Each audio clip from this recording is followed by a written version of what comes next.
So my talk is about the workshop cycle. Over the past few years, I've run a number of workshops for teachers, both ESL teachers and miscellaneous other teachers who've attended, on how to incorporate minimal English, or what I call standard translatable English, into their teaching practice. I've also met with and discussed minimal English, minimal languages, clear explicit translatable language, that's Goddard's Sadow from his forthcoming publication, with various organizations such as NGOs that run workshops on values translation, and with psychologists thinking about how they can use minimal languages in their practice. From all these workshops, there's been a lot of positive feedback, but amongst the feedback, there's been some frequently asked questions and challenges of attendees' understanding. At the moment, there are several of us who are starting to run more workshops or to explore ideas of pitching workshops to various organizations. So I would like to share some of the feedback and common challenges with you all.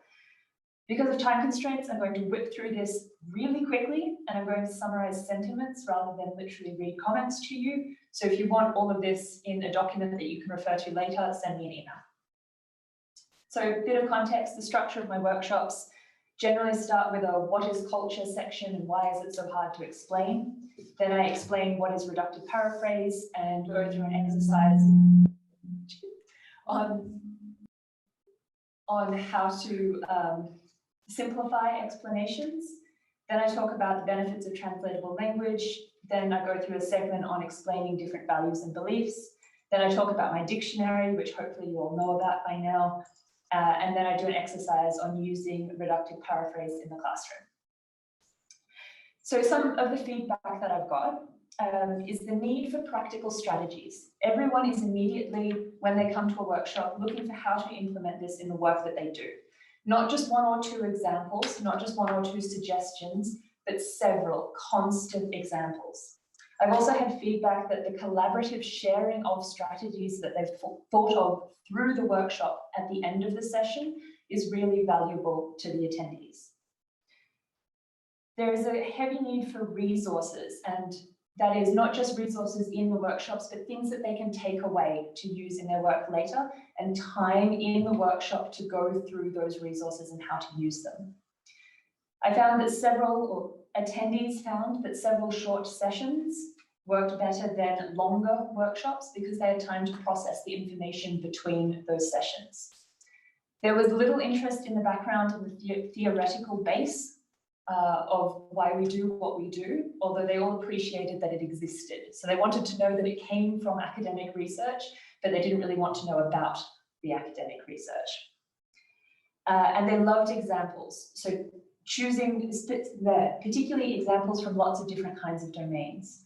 A further reflection on this, attendees often got stuck on the idea of just the specific examples that I was using.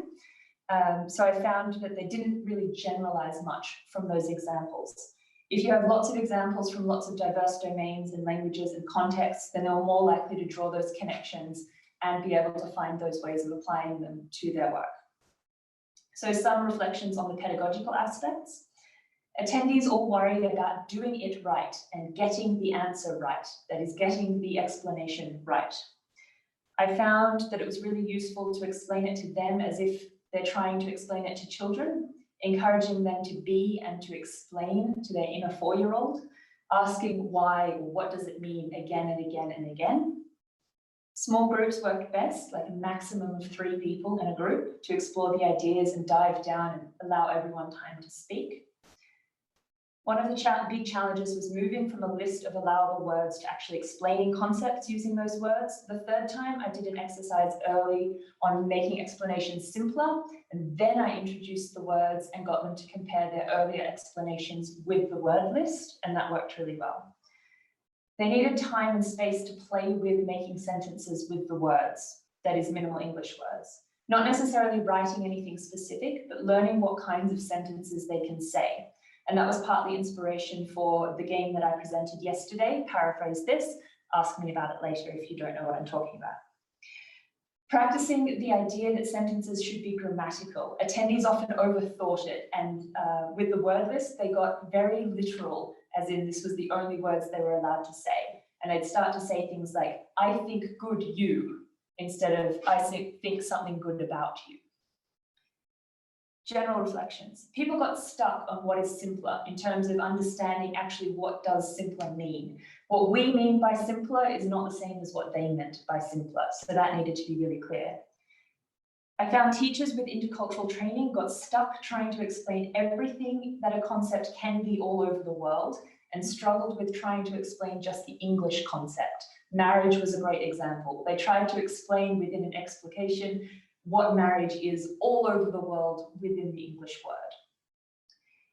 They often got stuck at a level of simplicity. So knowing how to support people move beyond the automatic basic English type level of simplicity further towards minimal English is a skill that I encourage you all to develop.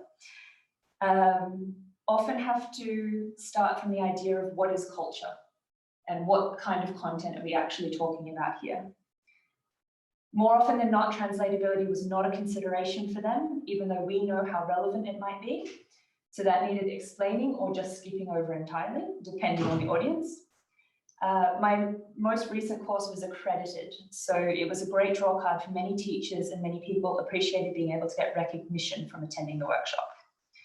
So there's real appetite for the workshops out there. I had more than 90 registrations for my most recent online workshop and several requests for a repeat, several more requests for a follow-up workshop. There's still lots to learn about delivering these workshops to different groups of people, but there's a lot that we're already doing right. To finish on a positive, I'll just read one response from what was most useful about the workshop. This person said, "The practical component of having to simplify a concept and explain it to peers and colleagues really helped me to think about the language I use in my classroom.